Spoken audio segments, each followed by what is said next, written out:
एकेकाळी मिंचे खोऱ्यासह अनेक गावांना वरदान ठरलेल्या म्हसवे गारगोटी मार्गावरील कोल्हापूर पद्धतीच्या बंधाऱ्याला दोन्ही बाजूनी भगदाड पडलंय। त्यामुळे हा बंधारा धोकादायक बनलाय।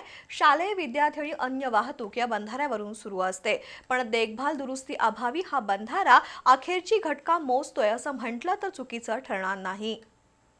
भुदरगड तालुक्यातील म्हसवे इथं 40 वर्षांपूर्वी वेदगंगा नदीवर कोल्हापूर पद्धतीचा बंधारा बांधलाय। या बंधाऱ्याला दोन्ही बाजूंना भगदाड पडलंय, त्यामुळे हा बंधारा धोकादायक बनलाय। परिसरातील शेकडो एकर शेती, पिण्याच्या पाण्याचा पुरवठा आणि भूजल पातळी टिकवून ठेवण्यासाठी हा बंधारा महत्त्वाची भूमिका निभावत आहे। पण आता भिंतीला तडे आणि पाया खचू लागलाय। बंधाऱ्याची संरक्षक भिंतही खचतीये। भिंतीलगत वाढलेली छोटी मोठी झुडपं बंधाऱ्यासाठी धोकादायक ठरतायत। बंधाऱ्याला पडलेल्या भगदाडामुळे जलगळतीची भीती व्यक्त केली जाते। एखादी मोठी दुर्घटना झाल्यानंतरच खडबडून जागं होण्यापेक्षा या बंधाऱ्याची तातडीनं देखभाल दुरुस्ती व्हावी अशी मागणी होतीये।